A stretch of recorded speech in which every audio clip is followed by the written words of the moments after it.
नमस्कार दोस्तों, स्वागत है आपका हमारे चैनल टेल्स बाय यशु पर। यहाँ पर आपको मिलेंगी रोचक और सस्पेंसफुल कहानियाँ। अगर आपको यहाँ पर हमारी कहानियाँ पसंद आती हैं तो कृपया करके आप हमारी वीडियोस को लाइक करें, इसको अपने दोस्तों को साथ शेयर करें और साथ के साथ अपना कमेंट करना ना भूलें। अगर आप इस चैनल पर नए हैं तो कृपया करके इसे सब्सक्राइब भी करें।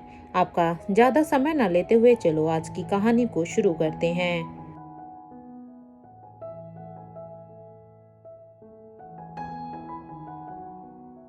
पिछले एपिसोड में हमने सुना था कि यहाँ पर सभी बच्चे बड़े यहाँ पर सभी ही बड़े ही अच्छे से सारे ही राइड्स को एंजॉय करते हैं, लेकिन यहाँ पर आयशा मारवा जो कि हर एक राइड के लिए डर भी रही थी। इसलिए अब यहाँ पर जब सभी अपने अपने कमरे में चले जाते हैं तो अब धनंजय भी अपने इसी सोच में ही था कि आखिर क्या हुआ है आयशा को, क्योंकि आयशा तो अपनी दरियादिली से जानी जाती थी। आयशा खुद एक कितनी अच्छी कार रेसर थी, लेकिन आज आयशा तो खुद अब एडवेंचर से भी डर रही है, क्योंकि जिस आयशा को पहले कभी एडवेंचर्स इतने पसंद होते थे आज वे उन्हीं से डर रही है। सच में आयशा कितनी बदल गई है। धनंजय अपने यहाँ पर इन्हीं ख्यालों में ही थे जो कि जिन्हें कि अभी करण बड़े ही ध्यान से देख रहा था, क्योंकि धनंजय बस एक स्टैचू की तरह वहां पर चुपचाप बैठे हुए थे। हालांकि करण ने उन्हें बड़े ही कई बार उन्हें आवाज लगाई, लेकिन उनका ध्यान नहीं आया। तब उन्होंने उसके कंधे पर हाथ रखा और पूछा कि तुम कहाँ खोए हुए हो।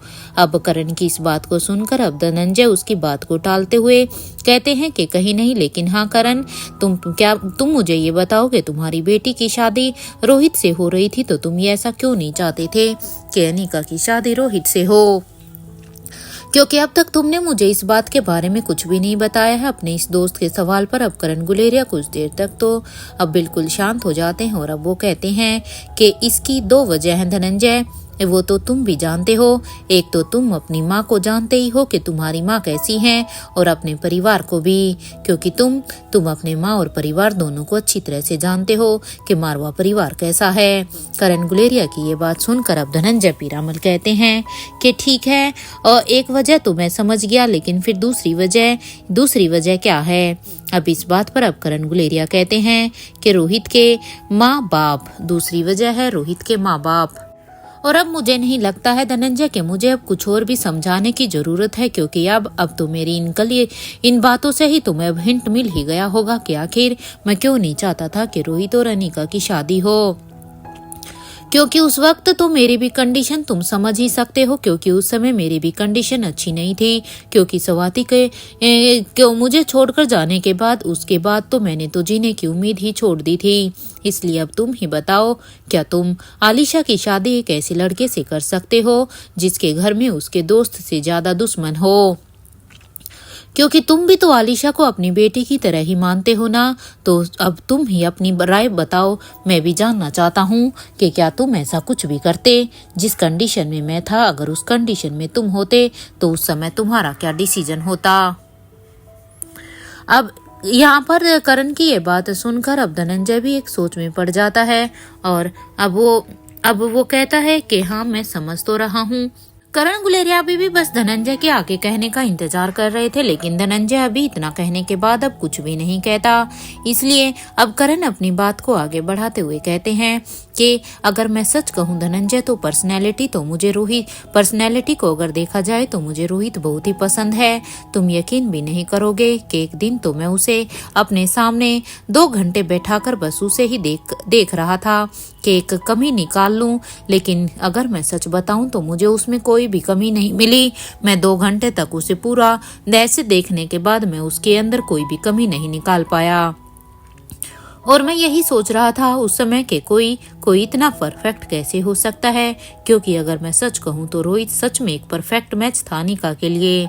लेकिन मैं बस मारवा परिवार में अपनी बेटी की शादी नहीं करना चाहता था, इसीलिए ही मैं इस रिश्ते के खिलाफ था, क्योंकि मैंने रोहित को देखकर अपना डिसीजन नहीं बनाया था, बल्कि मैंने मारवा खानदान को देखकर डिसीजन बनाया था। लेकिन देखो ना धनंजय, आज मुझे मेरे उस सवाल का जवाब मिल ही गया कि रोहित इतना परफेक्ट क्यों है, क्योंकि अब तो मैं उसका रीजन अच्छी तरह से जानता हूँ, और हो भी क्यों नहीं कि आखिर वो तुम्हारा बेटा है। अपने दोस्त की ये बात सुनकर अब धनंजय पीरामल कहते हैं, ये बात तुमने 15 साल पहले ही पता थी ना। अब अपने दोस्त की ये बात सुनकर अब करण गुलेरिया कहते हैं कि आखिर 15 साल पहले हुआ क्या था, क्योंकि जब तुम होश में आए थे तब भी तुमने जब स्वाति के बारे में बात की थी मुझसे, तो तब भी तुमने 15 साल का ही जिक्र किया था, और तुम आज भी मुझसे यही कह रहे हो कि मुझे 15 साल पहले इस बात का भी पता चल गया था कि रोहित तुम्हारा बेटा है।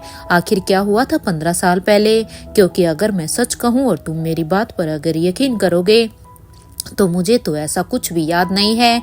कसम से मुझे नहीं पता था कि रोहित तुम्हारा बेटा है। अब करण गुलेरिया की ये बात सुनकर अब धनंजय पीरामल कहते हैं कि इस बात का जवाब तो मैं तुझे नहीं दे सकता हूँ कि आखिर तुम्हें क्यों याद नहीं है, लेकिन हाँ, इतना मैं तुझे जरूर कह सकता हूँ कि स्वाति जिंदा है, क्योंकि ये तो मैं तुम्हें पूरी गारंटी के साथ कह सकता हूँ। उस दिन जब हम सब के ऊपर हमला हुआ था तो मैं उसे बचाने वाले को तो नहीं जानता हूँ कि आखिर हमें किसने बचाया था, लेकिन हाँ, मैं इतना जरूर जानता हूँ कि जिसने हमें बचाया था उसने स्वाति को भी बचाया होगा। और मेरे दोस्त, अब वक्त आ गया है कि हमें अब स्वाति को ढूंढना होगा, क्योंकि बहुत टाइम हो गया है। 15 साल का गैप तो बहुत हो जाता है। और सबसे बड़ी बात तो ये है कि आखिर स्वाति अगर जिंदा है तो वो हम सब के सामने क्यों नहीं आ रही है। अपने दोस्त धनंजय की ये बात सुनकर अब करण गुलेरिया उसे कहते हैं कि भला पेरिस में ऐसी कौन सी जगह है जिसके बारे में धनंजय पीरामल को पता ना हो। अपने दोस्त की ये बात सुनकर अब धनंजय पीरामल कहते हैं कि इस बात की क्या गारंटी है करण के स्वाति पेरिस में ही होगी, क्योंकि मुझे तो नहीं लगता कि वो पेरिस में भी होगी, क्योंकि स्वाति के लिए तो पूरा वर्ल्ड ही हो सकता है ना। हो सकता है कि वो इंडिया में हो। और इस बात पर अब करण गुलेरिया भी अब एक गहरी सोच में चले जाते हैं कि कुछ ही देर तक अब सोचने के बाद अब करण गुलेरिया कहते हैं, पता नहीं धनंजय क्यों, लेकिन मुझे कई बार स्वाति के होने का एहसास होता है, क्योंकि कई बार मुझे ऐसी फीलिंग आई है कि जैसे वो कहीं मेरे आसपास होती है। क्योंकि जिस पैलेस में हम सब अभी रहते हैं वहां पर भी मुझे कई बार ऐसी फीलिंग आ चुकी है कि जैसे वो वहीं पर ही है, मेरे आसपास है, लेकिन हाँ, वो मेरी आंखों के सामने नहीं है। तो यहाँ पर आने के बाद तो मेरे साथ ऐसा कई बार हो चुका है। मेरा मन कह रहा है कि स्वाति यही है।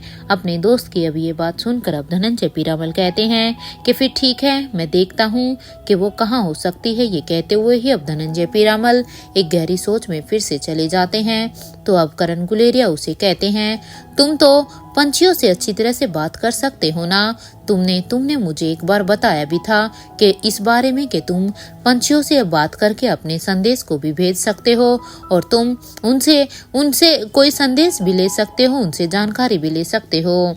अब करण की ये बात सुनते ही अब धनंजय पीरामल कहते हैं कि हाँ, वो मैंने पहली बार आयशा को देखा था कि वो पंछियों को देखकर कुछ इशारा करती थी, और फिर मैंने भी किंग से ये कला सीख ली थी।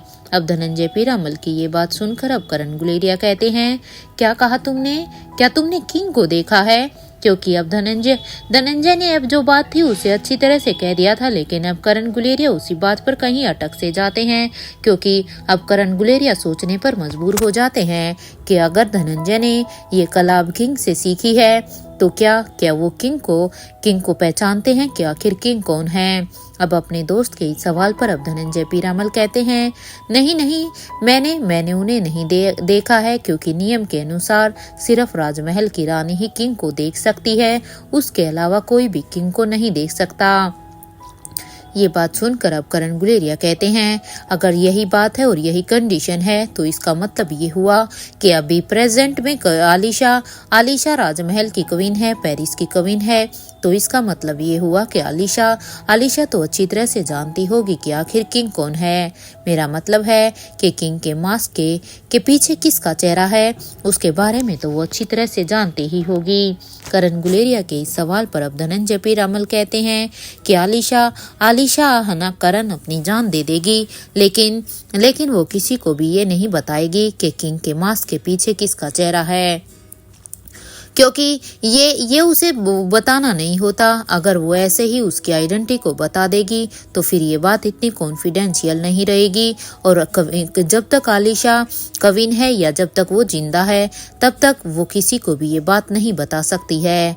रानी के पद पर जब आलिशा पहली बार बैठी होगी तो उसी वक्त ही किंग ने आलिशा के आगे यही कंडीशन रखी होगी कि वो राजमहल को जिंदगी भर प्रोटेक्ट करेंगे, चाहे जो भी हो जाए।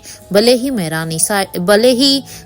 रानी साहिबा किसी को भी नहीं बताएगी कि किंग कौन है, क्योंकि जब तक ये सब चलता रहेगा तब तक किंग राजमहल को अच्छी तरह से ही प्रोटेक्ट करेंगे। और उस मास्क के पीछे कौन है उसके बारे में भी उसे किसी को नहीं बताना है। अपने दोस्त की ये बात सुनकर अब करण गुलेरिया कहते हैं कि इसका मतलब तो ये हुआ कि किंग 28 साल पहले ही मर चुके हैं। उनके बारे में तुम्हारी बहन रेवती यानी कि बड़ी रानी तो जानती ही होगी ना, क्योंकि अगर ऐसा ही है तो फिर तो वो कब के मर चुके हैं। करण की ये बात सुनकर अब धनंजय पीरामल कहते हैं हाँ रेवती जानती है, लेकिन उसने कभी मुझे नहीं बताया है इसके बारे में। इवन इसके बारे में तो हमारी बात भी नहीं हुई है। इवन राजमहल के रूल रेगुलेशंस और कंडीशंस को तो अच्छी तरह से मैं भी जानता था, इसलिए मैंने भी उन रूल्स को देखते हुए कभी भी रेवती से इसके बारे में पूछने की कोशिश भी नहीं की। इवन मुझे तो इस बारे में फर्क भी नहीं पड़ता था, इसलिए मैंने कभी रेवती को इसके बारे में बताने के लिए जोर नहीं डाला। अपने दोस्त की ये बात सुनकर अब करण गुलेरिया कहते हैं लेकिन क्या धनंजय? अब ये सुनते ही अब धनंजय पीरामल फिर से कहते हैं क्या तुम मुझे बता सकते हो कि रोहित का राजमहल के साथ क्या रिश्ता है? क्योंकि अब धनंजय के दिमाग में यही सब आता है क्या उसे तो ये भी नहीं पता था कि मैं उसका पिता हूँ, तो क्या उस समय तो क्या फिर और उसे ये पता था कि मैं उसका पिता हूँ, लेकिन उसे ये नहीं पता था कि मेरा राजमहल से ऐसा कौन सा रिश्ता था, मैं जिंदा हूँ या नहीं हूँ। तो फिर रोहित का आखिरकार इस राजमहल से ऐसा क्या रिश्ता है कि रोहित इस राजमहल से जुड़ा हुआ है? अपने दोस्त के इस सवाल पर अब करण गुलेरिया कहते हैं कि अगर मैं सच बताऊं तो ये तो मुझे भी नहीं पता है यार। इवन मुझे तो खुद भी समझ में नहीं आता कि आखिर रोहित राजमहल से इतना क्लोज क्यों है। अपने दोस्त की ये बात सुनकर अब धनंजय पीरामल कहते हैं कि पता नहीं क्यों करण, लेकिन मुझे ऐसा लग रहा है कि जरूर कुछ ऐसा है जो हमें पता होना चाहिए लेकिन हमें पता नहीं है।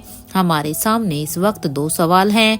पहला सवाल ये है कि स्वाति कहाँ पर है और जिसे हमें जल्द से जल्द ढूंढना ही होगा। और दूसरा सवाल ये है कि आखिर रोहित और आयशा का राजमहल के साथ क्या रिश्ता है, क्योंकि एक तरफ रोहित का रिश्ता हमें साफ साफ इधर दिखाई दे रहा है, जिस तरह से वो राजमहल के लिए इतनी चिंता करता है, ये उसी तरह से आयशा का भी राजमहल के साथ तो जरूर कोई ना कोई कनेक्शन जरूर है। अब धनंजय पीरामल की ये बात सुनकर अब करण गुलेरिया कहते हैं कि धनंजय तुम्हें कुछ याद है? अब अपने दोस्त की ये बात सुनकर अब धनंजय पीरामल उससे सवालिया नजरों से देखते हैं कि आखिर अब करण कौन से सवाल की बात कर रहा है, कौन सी बात को याद करने की बात कर रहा है। अब अपने दोस्त की नजरों को पढ़ते हुए करण समझ जाते हैं कि उन्हें उसका सवाल ही समझ नहीं आया, इसलिए करण गुलेरिया अब धनंजय को कहते हैं कि तुम्हें याद है एक रात तुम मैं और राजीव पूरे ही दिल्ली में आयशा को ढूंढ रहे थे, लेकिन वो हमें कहीं भी नहीं मिली थी। क्या तुम्हें वो बात याद है? उसके बाद लेकिन जब हमने सच पता चला था तो राजीव ने उसे मारा भी था, लेकिन उन सभी ने भी उसे बहुत मारा था और क्या हालत कर दी थी उन सब की, और उसी वजह से ही उसकी शादी की डेट को आगे भी बढ़ा दिया गया था। करण की ये बात सुनकर अब धनंजय पीरामल कहते हैं कि मैंने सुना था कि राजीव ने दूसरी बार उसे मारा था। अब इस बात पर अब करण गुलेरिया कहते हैं कि हाँ, वो पहली बार उसे मेरी वजह से मारा था। ये सुनते ही अब धनंजय कहता है कि कितना बदल गया है ना ये राजीव भी, समझ में ही नहीं आता है कि कोई कैसे इतना बदल सकता है। कॉलेज के दिनों में तो वो सच में वो कितना ही अच्छा था। जो लोग उसके बच्चों को मारना चाहते हैं वो उन्हीं लोगों से हाथ मिला लिया है उसने। पता नहीं सच में इस राजीव ने क्या सोचकर ही ऐसे लोगों के साथ हाथ मिलाया होगा। पहले तो कितना ही अच्छा था, अरे कितना समझाया था मैंने उसे, लेकिन उसे उसके ऊपर तो एक भूत सा सवार था कि वो हमें बर्बाद कर देना चाहता है। उसने तो हमारी यारी दोस्ती, किसी भी चीज की कोई भी फिक्र नहीं की। नहीं तो करण, तो सोचो ना, जब जब हम पहली बार मिले थे, उसके बाद जब तुम स्वाति मल्होत्रा से मिलने के लिए जब उसके घर पर गए थे, तो सच में कितना ही वहां पर मस्ती का माहौल हो रखा था। मैंने तो कभी सपने में भी नहीं सोचा था कि राजीव कभी हम सब के साथ ऐसा करेगा। इवन मुझे तो अभी भी यकीन नहीं हो रहा है कि सच में राजीव ने ऐसा कुछ भी किया है। धनंजय की इस बात पर अब करण गुलेरिया कहते हैं कि देखा जाए तो तुम और राजीव दोनों ही एक ही दर्द से गुजर रहे थे। फर्क सिर्फ इतना है धनंजय कि राजीव के दर्द की वजह वो खुद था, लेकिन तुम्हें दर्द देने वाली तो खुद आयशा थी। समझ में ही नहीं आता कि आखिर वो ऐसा कैसे कर सकती है, जबकि उसने खुद मुझे फोन करके कहा था कि वो मारवा हाउस से भागना चाहती है, और उस काम में उसे मेरी जरूरत भी थी, क्योंकि उसे वहां से भागने के लिए मेरी हेल्प चाहिए थी। इसलिए ही उसने मुझे उस चीज के लिए बोला था। और धनंजय, मैं उस होटल के पीछे वाले रास्ते के पास खड़ा भी हुआ था, मैं उसका इंतजार वहीं पर ही कर रहा था। लेकिन क्या करूं, वो तो आई नहीं, क्योंकि उसने खुद तो फोन करके मुझे वहां आने के लिए बोला, और जब मैं वहां पर उसका कब से इंतजार कर रहा था, उसके बाद वो मुझे मिली ही नहीं, आई ही नहीं। मैं तुम्हारे लिए कुछ नहीं कर पाया। काश अगर उस दिन आयशा वहां पर आ जाती, तो सच में तुम्हें भी इस तरह अपने प्यार से दूर नहीं होना पड़ता। करण गुलेरिया की ये बात सुनकर अब धनंजय पीरामल एक शौक में हो चले जाते हैं, और अब वो उनसे कहते हैं, ये क्या कह रहे हो तुम? क्या वाकई में आयशा अपनी शादी से भागना चाहती थी? क्योंकि धनंजय को तो अभी तक इस बात के बारे में पता ही नहीं था कि उस समय सच में कुछ ऐसा हुआ था, क्योंकि करण ने पहले उसे इस बात के बारे में नहीं बताया था कि जिस दिन आयशा की शादी होने वाली थी, उस दिन वो अपनी शादी से भागना चाहती थी। अपने दोस्त की ये बात सुनकर अब करण गुलेरिया हाँ में अपना सिर हिला देता है, और फिर वो दोनों कुछ देर के लिए अब दोनों ही खामोश हो जाते हैं। जहाँ एक तरफ करण गुलेरिया ये सोच रहे थे कि चाहे जो हो जाए धनंजय, मैं सच का पता लगा कर रहूंगा कि आयशा ने तुम्हें धोखा क्यों दिया था। अगर उसकी मजबूरी जेन्युइन हुई तो मैं खुद उसे तुम्हारी जिंदगी में अब लेकर आऊंगा। जहाँ एक तरफ करण धनंजय के बारे में ही सोच रहा था, आयशा को उसकी जिंदगी में लाने के बारे में सोच रहा था, तो वहीं दूसरी तरफ धनंजय पीरामल भी अभी करण गुलेरिया के बारे में ही सोच रहे थे। क्योंकि यहाँ पर धनंजय भी अभी स्वाति को लेकर ही अभी सोच में थे कि अगर स्वाति सच में जिंदा हुई ना, तो मैं उसे अब पाताल से भी ढूंढ कर निकाल लाऊंगा। अब दोनों ही दोस्त कुछ पल के लिए शांत हो जाते हैं, और अब वो एक दूसरे की खुशियों को ध्यान में रखते हुए अब सोचने लग जाते हैं कि अब वो कैसे क्या करेंगे। अब धनंजय अपने मन में ही सोचता है, मैं जानता हूँ कि स्वाति कितना आगे तक का सोच सकती है, क्योंकि उसकी सोच से मैं अच्छी तरह से वाकिफ हूँ, उसके काम से भी मैं अच्छी तरह से वाकिफ हूँ। जहाँ तक किसी की सोच नहीं जा सकती है ना, वहाँ स्वाति की सोच पहुँच जाती है। ये बात तो मैं अच्छी तरह से जानता हूँ। इसलिए अब चाहे जो भी हो जाए, मैं अब स्वाति को अपने दोस्त की जिंदगी में दोबारा से ला कर ही रहूंगा, क्योंकि मेरे दोस्त ने पहले ही बहुत साल अपनी जिंदगी लिख के ऐसे ही गुजार दिए, लेकिन अब और नहीं। जहाँ एक तरफ करण और धनंजय के बीच में खामोशी थी, तो वहीं अब किशन मल्होत्रा अंजलि मामी से कहते हैं कि लक्ष्य की माँ चाहती है कि अब श्वेता जल्दी से अब उस घर की बहू बनकर उनके घर में चली जाए, क्योंकि वो जल्द से जल्द अब श्वेता और लक्ष्य की शादी करना चाहती है। किशन मल्होत्रा की ये बात सुनकर तो अब अंजलि मामी कहती है, अरे लेकिन इतनी जल्दी क्यों? मेरा मतलब है कि अभी तो श्वेता और लक्ष्य की एंगेजमेंट ही हुई है ना, फिर तो अब वो इतनी जल्दी क्यों शादी करना चाहती है? हमें भी तो थोड़े से समय और अपनी बेटी के साथ रहने देना। अंजलि मामी की ये बात सुनकर अब किशन मामा कहते हैं कि श्वेता अगर जिंदगी भर भी हमारे साथ रहेगी ना अंजलि, तो भी हमारा मन अपनी बेटी से नहीं भरेगा, क्योंकि हमारी बेटी चाहे हमारे साथ उम्र भर ही रह ले, हम अपनी बेटी से कभी अपना मुंह नहीं फेर पाएंगे। हमारा कभी उसे मन भर ही नहीं पाएगा, क्योंकि जितना वो हमारे पास रहेगी उतना हमारा मन उसके साथ और भी करेगा रहने के लिए। ये सुनते ही अंजलि मामी अपने सर को अब किशन मल्होत्रा के सीने पर रखकर कहती है कि मैं आपको बता भी नहीं सकती कि मैंने आपको और बच्चों को सच में कितना मिस किया। अब अंजलि की ये बात सुनते ही अब किशन मामा अंजलि मामी को अपनी बाहों में भर लेते हैं और अब वो उससे कहते हैं, तुम्हारे बिना तो हम सभी सच में अंजलि अधूरे हैं, क्योंकि जब से तुम पेरिस में आई हो तब से तो हमें मल्होत्रा हाउस ऐसे लग रहा था जैसे पता नहीं यहाँ पर कुछ सूना सूना सा है, कुछ यहाँ पर वैसे चहकता पहकता नहीं है जैसे तुम्हारे होने से होता था। अच्छा अंजलि, ये बताओ कि तुम यहाँ पर जिस काम के लिए आई थी क्या वो पूरा हुआ या नहीं? क्या तुम अपने काम में कामयाब हुई? क्या तुम्हें पता चला? क्या तुम्हें हमारा बड़ा बेटा मिल गया? अंजलि, तुम मानोगी नहीं, श्वेता और कृष्ण ने तो मल्होत्रा हाउस के एक रूम को तो बहुत ही अच्छी तरह से सजाया है।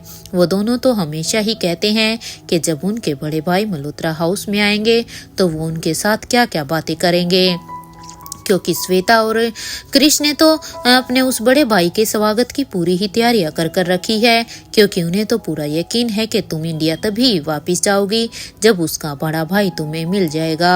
अब किशन मल्होत्रा की ये बात सुनकर अब अंजलि मामी उससे अब अलग होती है और अब वो अपनी ही एक गहरी सोच में चली जाती है। वहीं दूसरी तरफ इधर आकाश और श्रेया दोनों ही अभी कमरे में एक दूसरे के साथ ही थे। वे दोनों कमरे में बैठकर एक दूसरे से बातें कर रहे थे।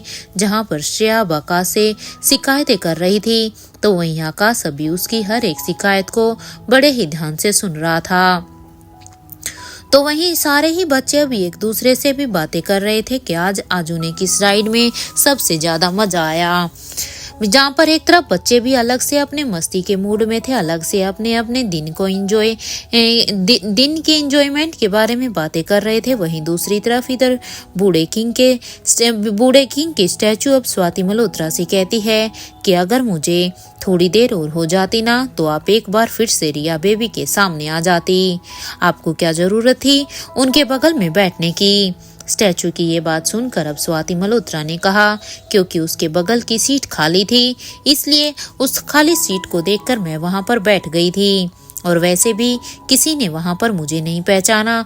अब एक काम करो, तुम खुद को चार्ज करो और मैं भी अब सोकर खुद को चार्ज करने के लिए जा रही हूँ, क्योंकि मैं भी सच में आज बहुत ही थक चुकी हूँ, इसलिए मुझे अब नींद की सख्त जरूरत है। ये कहते हुए ही स्वाति मल्होत्रा अब अपने बेड पर चली जाती है और कुछ ही देर में अब वो जल्दी से सो भी जाती है। इधर ऐसे ही इस होटल में सभी अपने अपने एक दूसरे से बात करने के बाद अब रात ज्यादा हो गई थी, इसलिए अब क्योंकि नेक्स्ट मॉर्निंग उन्हें फिर से बहुत सारी मौज मस्ती करनी थी, इसलिए वो अपने अपने कमरों में जाके सो जाते हैं। नेक्स्ट डे अगली सुबह रोहित की नींद खुलती है तो जब वो अब अपनी बाहों में अनिका को चैन से सोता हुआ देखता है तो अनिका को इस तरह से सोता हुआ देखकर अब उसके चेहरे पर एक स्माइल आ जाती है। अब अनिका के चेहरे पर जो बाल उसके आगे के गिर रहे थे, अब रोहित उसे बड़े ही अपने हल्के हाथों से उसे अनिका के चेहरे से हटाता है और अब वो उन्हें अनिका के कान के पीछे कर देता है। रोहित यहाँ पर अनिका के बालों को बड़े ही ध्यान से हटाता है ताकि अनिका की नींद बिल्कुल भी ना खुले, क्योंकि वो बस अभी अपने मॉर्निंग के इस ब्यूटीफुल मेमोरीज को ऐसे ही संजो कर रखना चाहता था। वो ऐसे ही कुछ पल अनिका के साथ ऐसे ही लेटे रहना चाहता था। कुछ देर तक अब अनिका को ऐसे ही निहारने के बाद अब वो अनिका को बड़े ही ध्यान से अब बेड पर लिटा देता है ताकि हिलने से अनिका की नींद खराब ना हो। अब अनिका को ऐसे एक साइड लिटाने के बाद अब उसके बाद वो अब उसके गाल पर एक किस करता है और अब वो धीरे से अब अनिका को गुड मॉर्निंग कहता है। अनिका को ऐसे ही नींद में गुड मॉर्निंग कहने के बाद अब वो अपने बेड से उठकर अब दबे पांव से अब वो रूम से बाहर निकलकर अब सीधा ही टेरेस पर आ जाता है। टेरेस पर आने के बाद अब वो यहाँ पर गार्डन के टॉप व्यू को देखकर सामने के नज़ारे को एंजॉय कर रहा था, क्योंकि यहाँ पर गार्डन का व्यू सच में बहुत ही सुंदर था, जिसे रोहित बिल्कुल भी मिस नहीं कर रहा था। अब उसे यहाँ पर सच में बहुत ही मजा आ रहा था। कुछ देर तक ऐसे स्ट्रेचिंग करने के बाद अब रोहित कुछ देर के लिए वहीं पर ही खड़ा हो जाता है। यहाँ इधर अपने बेड पर जब अनिका की नींद खुली तो वो वहाँ पर चारों तरफ देखती है कि उसके बगल में तो यहाँ पर रोहित था ही नहीं। अब वो जल्दी से उठकर अपने रूम में रोहित को ढूंढने लगती है, तो उसकी नजर अब वहाँ पर सामने टेरेस पर खड़े हुए रोहित पर जाती है। जैसे ही अनिका को अब रोहित दिखाई देता है तो अब वो भी रोहित की तरफ अपने कदमों को बढ़ा देती है। रोहित के पास पहुंचने के बाद अब अनिका उसे अब पीछे से एक जोर का हक कर लेती है। अब जैसे ही अनिका ने रोहित को एक जोर का हक किया तभी रोहित भी अपने हाथों से अपनी चेस्ट पर आए हुए अनिका के हाथों को पकड़ लेता है। और अब रोहित कहता है, गुड मॉर्निंग अनिका, उठ गई तुम।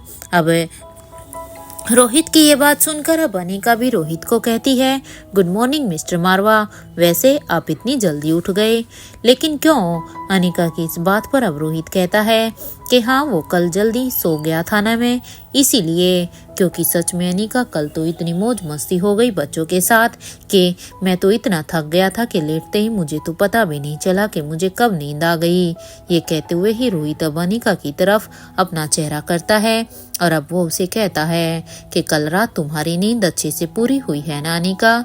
रोहित की ये बात सुनकर अब अनिका कहती है, हाँ हुई है मिस्टर मारवा। वो क्या है ना कि मैं इस दुनिया की सबसे ज्यादा सेफ जगह पर सोई थी, अपने पति की बाहों में, तो नींद तो मेरी पूरी होनी ही थी ना, तो इसलिए आपको चिंता करने की कोई भी जरूरत नहीं है।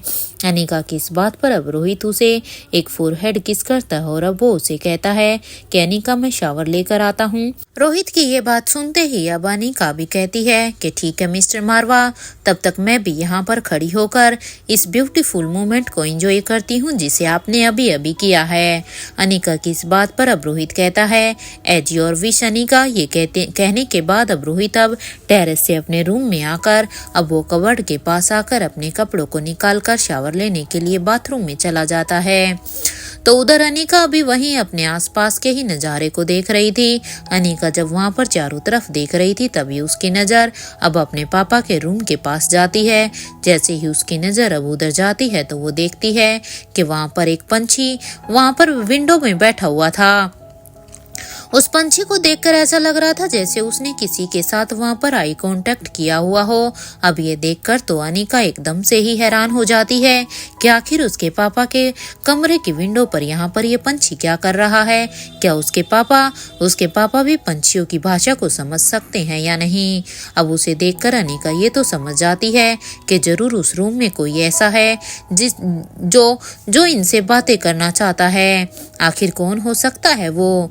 जितना मैं जानती हूँ पापा को तो पंछियों की भाषा नहीं आती है, क्योंकि अगर पापा को पंछियों की भाषा समझ में आती तो वो जरूर कभी ना कभी तो मुझे इसके बारे में बताते। तो क्या इसका मतलब ये है कि धनंजय पापा को इनकी भाषा आती है? क्योंकि अगर मैं देखूँ तो वहीं पर धनंजय पापा ही हो सकते हैं। थैंक यू गॉड, मुझे पता चल गया। अब मुझे और भी ज़्यादा अलर्ट रहना होगा, क्योंकि अब मैं पहले की तरह किंग को और अपनी माँ को इतना फ्री होके मैसेज नहीं भिजवा सकती हूँ, और हर बार तो मैं उन्हें बचा भी नहीं पाऊंगी। लेकिन ये पापा आखिर क्या बात कर रहे होंगे इस पंछी से? मुझे तो कुछ समझ में ही नहीं आ रहा। अब और मैं इस पंछी से कुछ पूछ भी नहीं सकती हूँ, क्योंकि ये लोग इतने वफादार होते हैं कि ये किसी तीसरे को अपना मैसेज नहीं बताते हैं।